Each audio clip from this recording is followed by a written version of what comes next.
Yo, good day netizens, this is Ned Adriano. Kung bago ka lang sa channel ko, don't forget to subscribe. Also hit that notification bell para lagi ka notified once may bago tayong upload. So for today's vlog, nandito tayo ngayon sa New Nemar sa Binyan.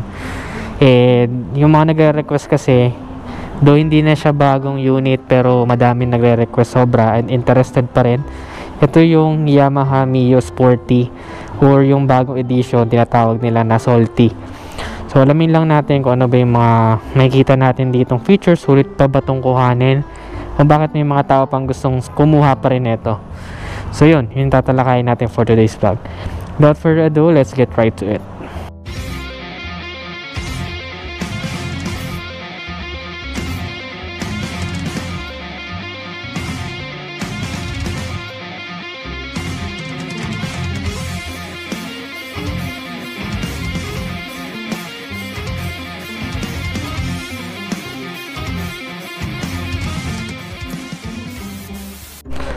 So yun guys, ito na yung Yamaha Mio Sporty or Salty. Ang edition na niya is matte colors na siya. So yan, may makikita nyo na ano siya dito nakalagay, matte bold edition. So salty na siya. Kaya siya natawag na salty kasi yung unahan niya is sporty pa din. Tapos yung kalahati, bandang palikod na, itong design niya dito is sa ano na, Mio Soul. Yung unang labas pa ng Soul, hindi yung bago. So ayan, makikita nyo pati yung tail light na yan. So isa-isahin natin siya. Ito, una ko napansin sa kanya guys, classic na classic. I mean, ito pa rin yung kadalasan may mga tao na dito talaga natutong mag-drive. Ako yata dito din ako natutong mag-drive sa Sporty. Yung mga unang labas pa ng Mio, yun, dun din ako natutong mag-drive. Tapos ito ngayon, here comes it, pinubuhay pa rin nila. Yung kanyang yung kanyang headlight is bulb type pa siya, halogen pa siya, hindi pa siya LED. Andito yung signature niya na dalawang tornilyo dito. Kadalasan yan may modify, lalagyan ng malalaki dyan. Tapos ito, nilalagyan nila ng isang buong piece na pinapalitan yung ilaw o kaya yung cover nito, yung pinakalente, napalitan ng mga ibang kulay. Tapos disc brake na siya sa unahan. Yan, naka disc brake na siya. Ang size ng gulong niya sa unahan is 70 by 90 by 14. Ayos, no? Para sa size niya, okay. Ito yung unang-unang motor na naipang long rides ko from Laguna to Calawag, Quezon. Yun, Calawag. Tapos ang top speed ko lang dito noon 80 lang. Hindi ko pa kaya ipa 100 kasi may angkas ako noon. So yung iba nakita ko kaya nila ipa 100 to. Kung mas mataas yung top speed na nakuha nyo, please comment down below. So analog pa yung panel gauge nya. May kita mo lang is yung gas. Ayan siya, gas. Tapos speedometer, odometer sa gitna kung ilan ay natatakbo mo. May Yamaha logo. Tapos merong signal lights tsaka high beam, low beam. Ayun lang. Ang sabi nila mas pinatingkad na to. Yun nga din napansin ko. Mas matingkad na siya at mas madaling makita. Medyo nag-iba lang yung style ng konti din sa analog display niya. Mas gusto ko to. Tsaka isa pa sa gusto ko sa Salty, sasakyan ko. Pakita nyo sa labas guys, sobrang lakas ng ulan. Kaya pasensya na kung nakachinelas po ako ha. Malapit lang po bahay ko dito, 5 minutes away. So, nakairita kasi pagbasa yung sapatos. So, dyan lang po bahay ko. And then, pinakagusto ko dito guys, unang-una, itong space niya dito, mas lamang to kaysa dyan sa mga Mio tsaka Mio Soul. Mas lamang siya. Napakalaki ng space dito. Wala pala siyang wala pala siyang built-in na sabitan ng bag. Pero kasi noon, meron siguro modification na lang yon. Meron kaming pag nagsasabitan ng bag dito, pinalagay na dyan. Lawak ng legroom niya. So kahit sa matatangkad na tao, gustong gusto pa rin tong na to. Marami nga dyan lalo yung mga mga basketball player na matatangkad. Ito talaga pang nila, everyday bike nila. Pag may laro lang sa court na dadayo, ito kadalasan Mio Sporty. Kaya okay din siya sa matatangkad. Akala nyo pang lang siya, pang maliliit, pero sa lady riders okay din siya. Tapos Ang lawak din ng bulsa niya. Ayan, asymmetrical or hindi pantay. Pero mas malalim to kaysa sa bulsa ng ano, ng mga ganyan. Mas malalim siya. Very convenient. Yun ang isa sa mga gusto sa kanya. Sa kaliwang part, meron siyang kill switch sa ilaw. So, pwede mo i-turn off yung ilaw pag umaga. Pwede mong buksan. Ayun. And then, dito yung ano niya, push start. High beam, low beam dito sa kaliwa. Tapos signal lights. Ito yung sabi ko, ganitong mga gusto kong signal lights. Mas madali itong pindutin eh. Kasi pag papatayin mo, pindutin mo yung gitna. Punta ka doon sa kanan, pakanan, patay. Pakaliwa, patay. Tapos busina. Ayun lang. Tapos ano na rin, iba na rin yung ano niya, yung side mirror niya. Oh. Dahon type na rin. Dati kasi bilog to eh. Ngayon dahon type na rin. Kasi sumasabay na sa mga MIUI tsaka MIUI Soul. Pati sa mga NMAX yan. Tapos mas maliit yung ano niya. Ngayon, itong ano na to, material dito, gas-gasin yan guys. So, huwag niyong pupunasan pati ito. Huwag niyong pupunasan ng mga rough na materials. O kasi medyo wala pa akong alam nun sa motor.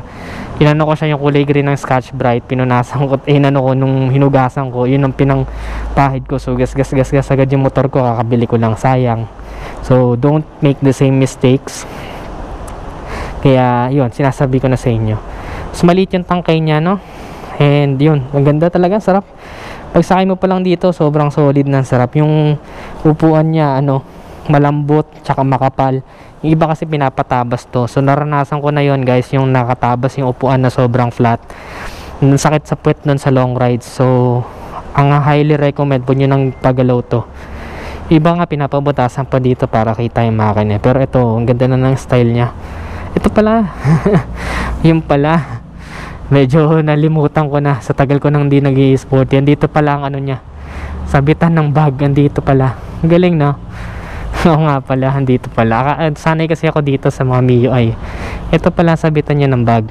So makakapaglagay ka talaga dito ng space, no? Pati mga grocery, diyan may lagay. Ang ganda din ng ano niya, oh. This ng kung makikita nito sa personal yung material nito. Napakaganda din. Sobra parang leather na yung itsura niya kung titingnan niyo ng malapitan. Tapos yung fairings niya, good quality din. Pipisilin natin. Yun, no? Malleable din siya. So hindi ito basta-basta mababasag kapag ka na aksidente ka. Hindi siya mag-shatter into pieces basta-basta. So okay to, tong part na to.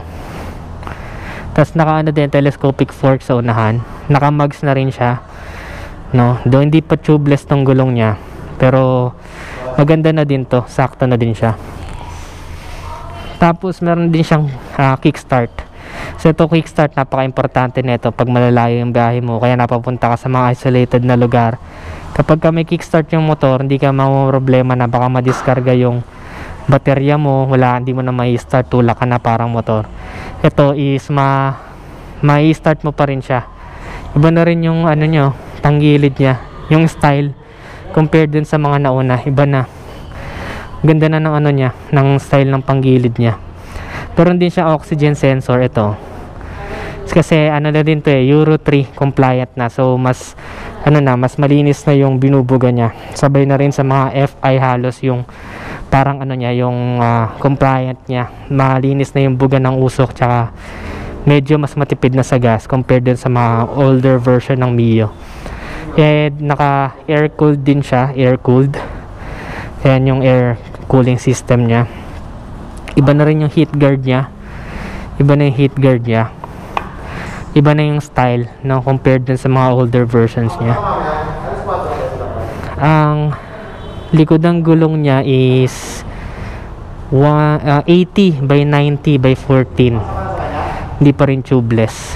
Okay naman ang stock na tires nito. Para sa akin, sa experience ko, makapit pa rin, so hindi ka magpapalit agad. Tapos ang weight niya is 97 kilograms lang. So napakagaan. Ang nawala dito sa bagong Mio Salty, yung tapakan dito na parang ganun dati. Noon kasi matatapakan mo pa ng husto yun dito eh. Ngayon wala na. Bukod dito sa pillion ride na tapakan, meron pang space dito dati. So ngayon wala na, no? Medyo manipis na. Dito na talaga tatapak. Medyo malayo sa tatapakan ng angkas. And naka-emblem na rin siya. Ayan, oh. Naka-emblem na siya.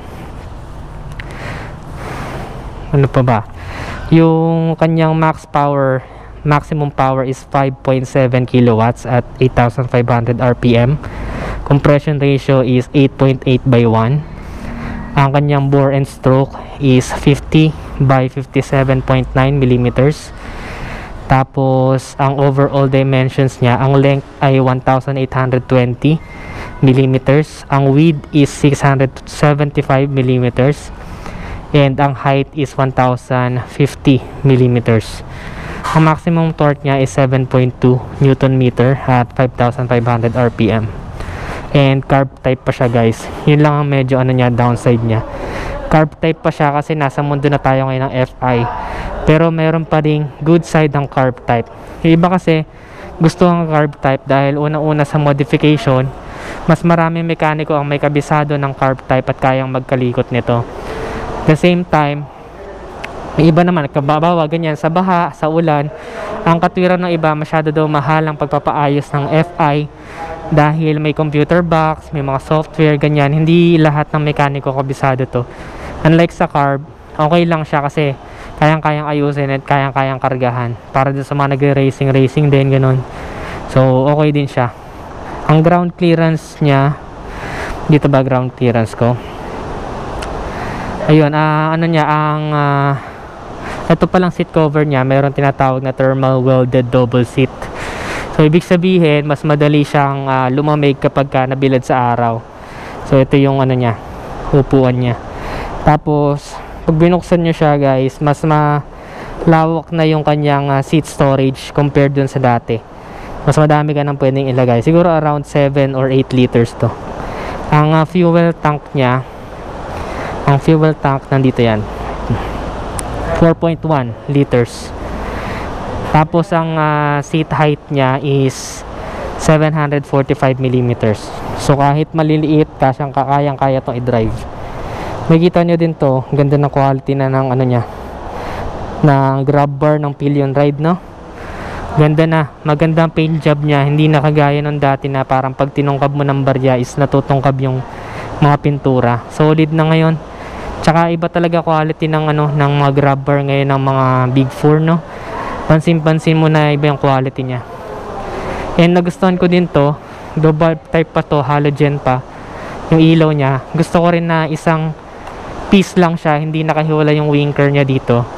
Kasi may tendency na mabali yung mga nakahiwalay dito na signal lights kapag nadali ng aangkas o mga naglalarong bata. So okay din na isang piece na siyang nandyan.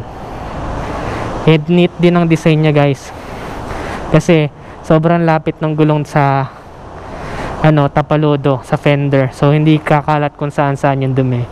Tsaka may mga extra siyang plastic dun, no? So may ipon lang dun talaga yung dumi. Drum brakes pa yung likod niya. Dito yung gear oil niya, dyan. Tapos naka mono shock din siya. Isa lang shock niya sa likod. Ayun. Alam ko kasi wala pang kill switch sa side stand to mga ganito. No, wala pa. Correct me if I'm wrong, pero alam ko wala pa. Ano pa ba? May nalimutan pa ba tayo? Ayun, yung makina niya, air-cooled 4-stroke single overhead cam, 2-valve with single cylinder. Ito din, sa unahan din, no? So, nandyan lang mapupunta yung mga dumi, no? Madali lang siya i-wash out. Safe na safe kahit sa mga tag-ulan na na situation. So dito yung Yamaha niya, Yamaha sign niya. Ang gusto ko din sa ganitong headlight, sabay sa turn. Kapag lumiko ka, talagang sabay, no? Hindi may iwan kasi pag nandito yung ilaw, kapag niliko mo yung body, tsaka mo lang makikita yung daan. Pero kung nandito yung headlight, once na lumiko ka ng kalsada, sunod agad yung ilaw, makikita mo agad yung kasunod. Tsaka napansin ko din, iba din to. Iba din tong niya, grab bar. Tong niya, ganda na. Ang ganda, maliit lang pala. Pero iba yung quality niya compared dito sa mga ganito. Iba na yung quality nito. Ganda na.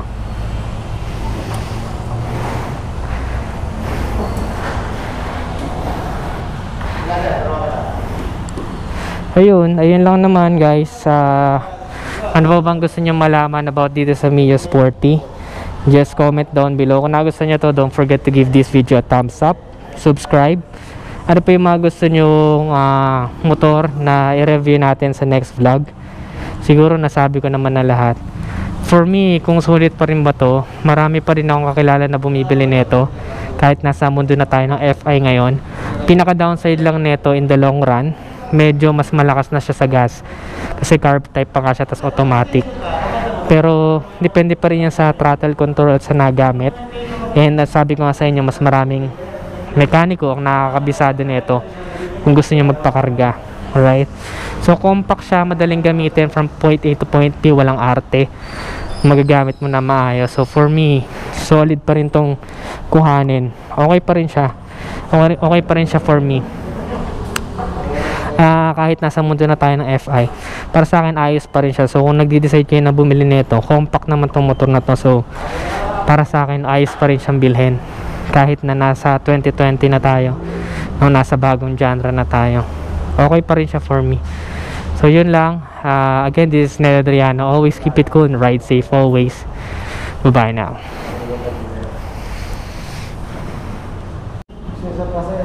So yun guys, bago ako makalimutan yung price niya pala, ang cash is 67,900. So magda-down payment ka lang 3,900. For 12 months, 6,933. 24 months is 4,267. For 36 months is 3,378. Ayan yung kanyang price. May rebate pa yon guys. So ayun, so kung interested kayo, punta lang kayo dito sa New Nemar Binyan, Laguna. And meron pa sila ditong unit na ganito. Yan lang guys, and see you on the next vlog. Ride safe always, keep safe, bye bye. Good day netizens, dahil tinapos mo ang video na to, maaari ka manalo ng brand new helmet. Ito siya, LS2 na Ferrari red. Ang size niya is 2XXL. So panigurado ka kasya to sa kung sino mang mananalo nito. So kung gusto mo manalo, ang gagawin mo lang is make sure nakasubscribe and hit that notification bell sa YouTube channel ko na ito. Tapos screenshot mo lang. And then, like and follow my Facebook page, Ned Adriano Vlogs. Screenshot nyo rin. Tapos, i-PM nyo sa Facebook page ko na Ned Adriano Vlogs yung picture or screenshot nyo na naka-follow kayo sa akin.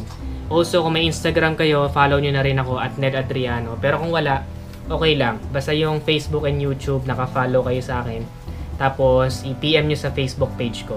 Exactly 1 month from now, September 19, ibubunutin ko kung sino yung mananalo dun sa mga nag-screenshot. Ilagay nyo na din doon kung tagasan kayo para malaman ko kung tagasan yung mananalo.